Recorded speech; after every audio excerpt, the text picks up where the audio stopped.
김유정의 땡볕.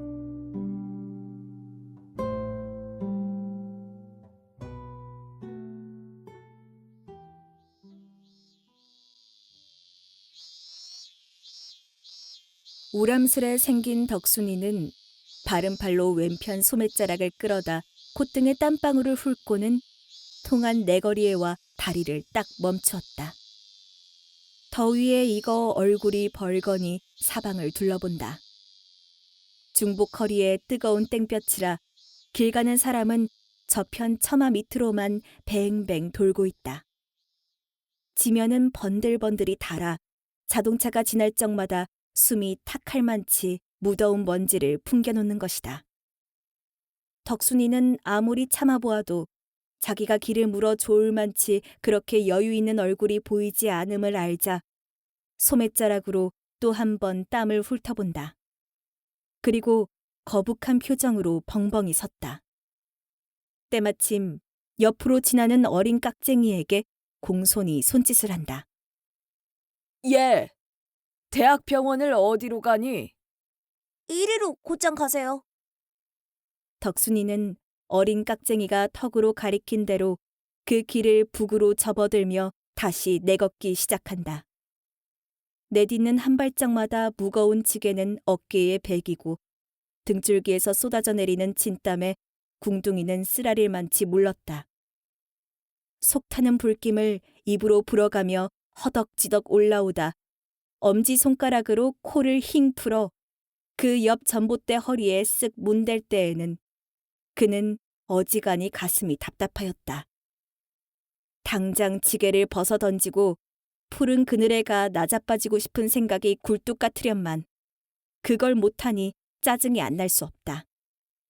골피를 찌푸리어 대퉁술에 빌어먹을 거 왜 이리 묵어?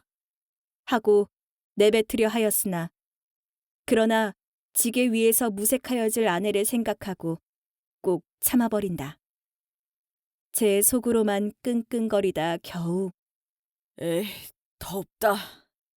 하고 자탄이 나올 적에는 더는 갈 수가 없었다. 덕순이는 길가 버들 밑에다 지게를 벗어놓고는 두 손으로 적삼 등을 흔들어 땀을 들인다. 바람기 한 점 없는 거리는 그대로 타 붙었고 그 위에 모래만 이글이글 달아간다. 하늘을 쳐다보았으나 좀채로 비맛은 못 볼 듯 싶어 바상바상한 입맛을 다시고 섰을 때 벼랑간 댕댕 소리와 함께 발등에 물을 뿌리고 몰차가 지나가니 그는 비로소 산 듯이 정신기가 반짝 난다. 적삼 호주머니에 손을 넣어 곰방대를 꺼내 물고 담배 한 대 붙이려 하였으나 홀쭉한 쌈지에는 어제부터 담배 하나 없었던 것을 다시 깨닫고 역정스레 도로 집어넣는다. 꽁무니가 백이지 않어? 덕순이는 이렇게 아내를 돌아본다. 괜찮아요. 하고 거진 죽어가는 상으로 글썽글썽 눈물이 괜 아내가 딱하였다. 2달 동안이나 햇빛 못 본 얼굴은 누렇게 시들었고 병약한 몸으로 지게 위에 앉아 까대기는 양이 금시라도 꺼질 듯 싶은 그 아내였다. 덕순이는 아내를 이윽히 노려본다. 아, 울긴 왜 우는 거야? 하고 눈을 부라렸으나 병원에 가면 쨘되겠지요. 쬐긴 아무거나 덮어놓고 째나? 연구한다니까. 하고 되도록 아내를 안심시킨다. 그러나 덕순이 생각에는 째든 말든 그건 차차 해놓고 우선 먹어야 산다고.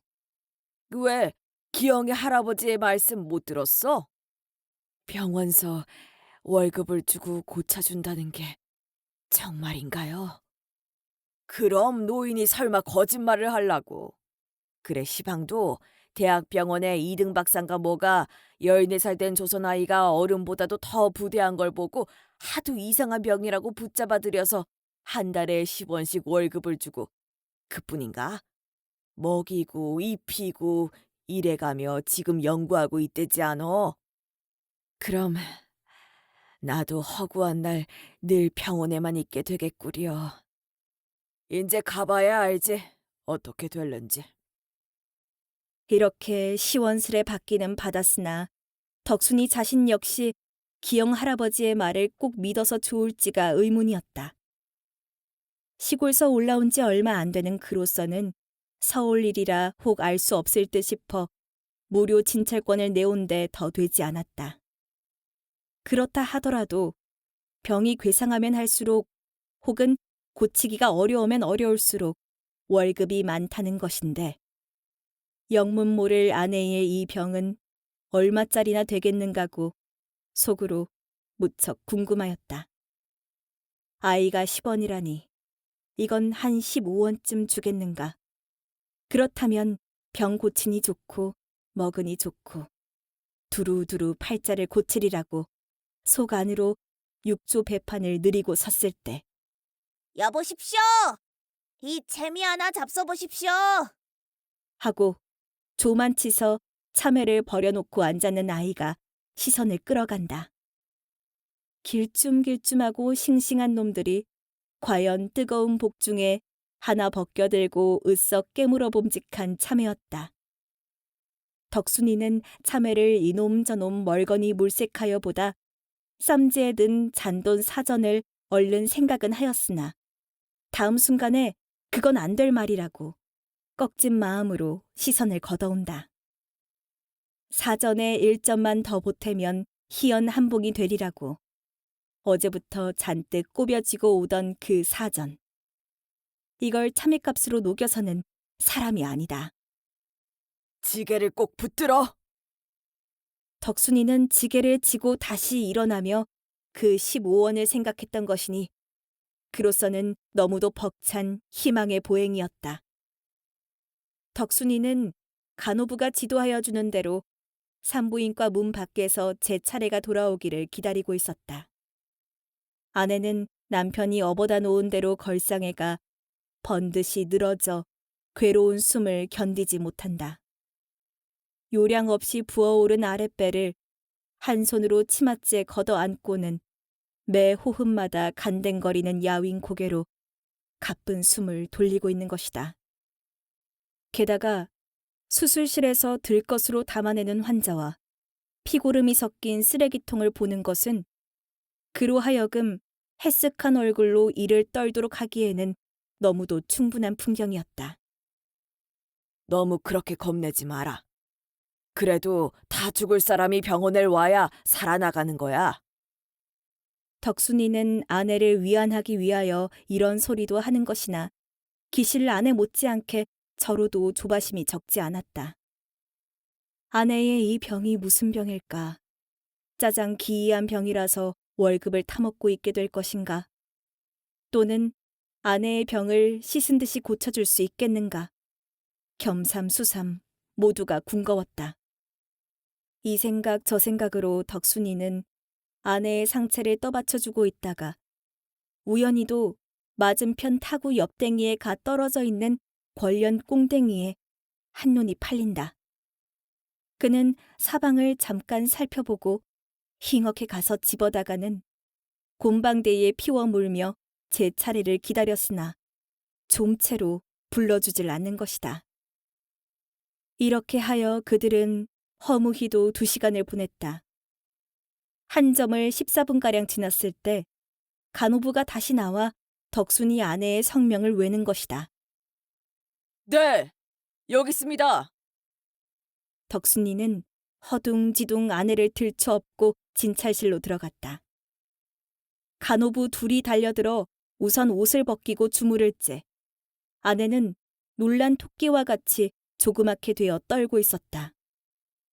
코를 찌르는 무더운 양내에 소름이 끼치기도 하려니와 한쪽에 번쩍번쩍 느려놓인 기계가 더욱이 마음을 조이게 하는 것이다. 아내가 너무 병신스레 떨므로 옆에 섰는 덕순이까지도 겸연쩍지 않을 수 없었다. 아내의 한 팔을 꼭 붙들어주고 집에서 꾸짖듯이 눈을 부릅떠 뭐가 무섭다고 이래? 하고는 유리판에서 기계 부딪는 젤그럭 소리에 등줄기가 다 섬뜩할째 언제부터 배가 이래요? 간호부가 뚱뚱한 의사의 말을 통변한다. 자세히는 몰라도 덕순이는 이렇게 머리를 긋고는 아마 이토록 부르기는 지난 겨울부턴가 봐요. 처음에는 이게 애가 아닌가 했던 것이 그렇지도 않고요. 애라면 10달에 날 텐데 10석 달씩이나 가는 게 어딨습니까? 하고는 아차, 애니 뭐니 하는 건 괜히 짓거렸군. 하였다. 그래, 의사가 무얼하고 또 입을 열 수 있기 전에 얼른 뒤미쳐 아무도 이 병이 무슨 병인지 모른다고 그래요. 난생 처음 본다고요. 하고 몇 마디 더 얹었다. 덕순이는 자기네들의 팔자를 고칠 수 있고 없고가 이 순간에 달렸음을 또 한 번 깨닫고 열심히 의사의 입만 쳐다보고 있는 것이다마는 금태 안경 쓴 의사는 그리 쉽사리 입을 열려지 않았다. 몇 번을 거듭 주물러보고 두드려보고 들어보고 이러기를 얼마 한 다음 시답지 않게 저쪽으로 가 대야에 손을 씻어가며 간호부를 통하여 하는 말이 이 뱃속에 어린애가 있는데요. 나오려다 소문이 적어서 그대로 죽었어요. 이걸 그냥 둔다면 앞으로 일주일은 못 갈 것이니 불갑을 수술을 해야 하겠으나 또 그 결과가 반드시 좋다고 단언할 수도 없는 것임에 배를 가르고 아이를 꺼내다 만일 사불여의하여 불행을 본다더라도 전혀 관계없다는 승낙만 있으면 내일이라도 곧 수술을 하겠어요. 하고 나이 어린 간호부는 조금도 거리낌 없는 어조로 줄줄 쏟아놓다가 어떻게 하실 테하요? 글쎄요. 덕순이는 이렇게 얼떨떨한 낯으로 다시 한번 뒤통수를 긁지 않을 수 없었다. 간호부의 말이 무슨 소린지 다는 모른다 하더라도 속대중으로 저쯤은 알아챘던 것이니 아내의 생명이 위험하다는 그 말이 두렵기도 하려니와 겨우 아이를 뱄다는 것쯤 영국거리는 못 되는 병인 양 싶어 우선 낙심하고 마는 것이다. 하나, 이왕 버린 노르심에 그럼 먹을 것이 없는데요. 그건 여기서 입원시키고 먹을 것이니까 염려 마셔요. 그런데요, 하고 덕순이는 열적은 낯을 무얼로 가릴지 몰라 주볕주볕 월급 같은 건 안 주나요? 무슨 월급이요? 왜 여기서 병을 고치면 월급을 주는 수도 있다지요. 제 병 고쳐주는데 무슨 월급을 준단 말이오? 하고 맨망스레도 톡 쏘는 바람에 덕순이는 고만 얼굴이 벌개지고 말았다. 팔자를 고치려던 그 계획이 완전히 어그러졌음을 알자 그의 줄인 창자는 척 꺾이며 두꺼운 손으로 이마에 진땀이나 훑어보는 밖에 별 도리가 없는 것이다.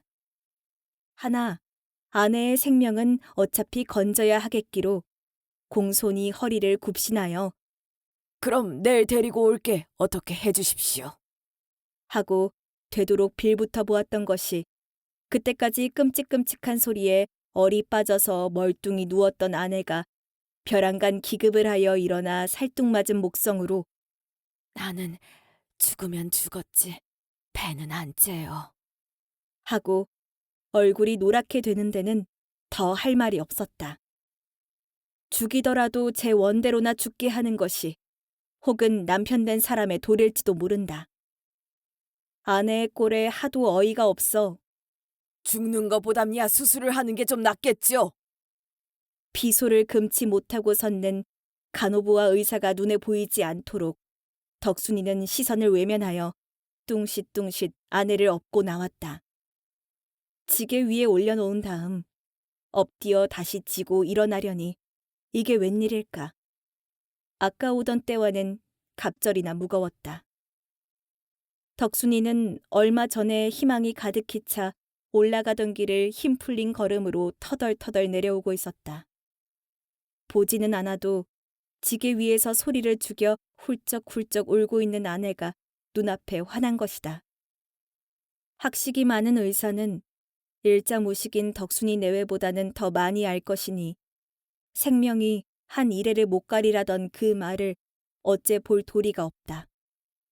인제 남은 것은 우중충한 그 냉골에 갖다 다시 눕혀놓고 죽을 때나 기다리고 있을 따름이었다. 덕순이는 눈 위로 덮는 땀방울을 주먹으로 훔쳐가며 장차 캄캄하여 올 그 전도를 생각해 본다. 서울을 장대고 왔던 것이 벌이도 제대로 안 되고 게다가 인젠 아내까지 잃는 것이다. 지엠이 붙을 이놈의 발자가. 하고 딱한 탄식이 목을 넘어오다 꽉 깨무는 바람에 한숨으로 터져버린다. 한나절이 되자 더위는 더 한층 무서워진다. 덕순이는 통째에 진물을 듯 싶은 등어리를 견디지 못하여 먼저 번에 쉬어가던 나무 그늘에 지게를 벗어놓는다. 땀을 들여가며 아내를 가만히 내려다보니 그동안 고생만 시키고 변변히 먹이지도 못하였던 것이 갑자기 후회가 나는 것이다. 이럴 줄 알았더면 동네집 닭이라도 훔쳐다 먹였을 것 싶어. 울지 마라. 그것들이 뭘 아나 쟤까짓 게. 하고 소리를 뻑 지르고는 채미 하나 먹어볼 테야? 채민 싫어요. 아내는 더위에 속이 탔음인지 한길 건너 저쪽 그늘에서 팔고 있는 얼음 냉수를 손으로 가리킨다. 남편이 한 푼 더 보태어 담배를 사려던 그 돈으로 얼음 냉수를 한 그릇 사다가 입에 먹여까지 주니 아내도 황송하여 한숨에 들이켠다. 한 그릇을 다 먹고 나서 하나 더 사다 주랴? 물었을 때 이번에 외떡이 먹고 싶다 하였다. 덕순이는 이것이 마지막이라는 생각으로 나머지 돈으로 외떡 3개를 사다 주고는 그대로 눈물도 씻을 줄 모르고 그걸 오직오직 깨물고 있는 아내를 이윽히 바라보고 있었다. 그러나 아내가 무슨 생각을 하였는지 외떡을 입에 문 채 훌쩍훌쩍 울며 저 사촌 형님께 쌀 2대 꽂아 먹은 거 부대 잊지 말고 갚으. 하고 부탁할째 이것이 필연 아내의 유언이라 깨닫고는 그래, 그건 염려 마라. 그리고 임자 옷은 영근 어머니더러 사정 얘기를 하고 좀 빨아달래우. 하고 이야기를 곧잘 하다가 다시 입을 일그리고 훌쩍훌쩍 우는 것이다. 덕순이는 그 유언이 너무 처량하여 눈에 눈물이 핑 돌아가지고는 지게를 도로 치고 일어선다. 얼른 갖다 눕히고 죽이라도 한 그릇 더 얻어다 먹이는 것이 남편의 도릴 게다. 때는 중복. 허리에 쇳불도 녹이려는 뜨거운 땡볕이었다. 덕순이는 빗발같이 내려붙는 등골의 땀을 2 손으로 번갈아 훔쳐가며 끙끙 내려올째 아내는 지게 위에서 그칠 줄 모르는 그 수많은 유언을 차근차근 남기자, 울자 하는 것이다.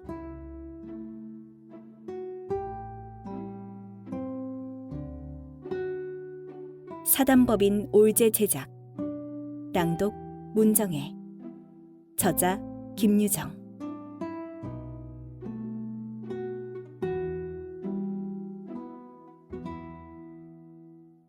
올제가 출시하는 모든 오디오북의 저작권은 올제에게 포함돼 있으며 무단으로 복제 및 배포를 금지합니다.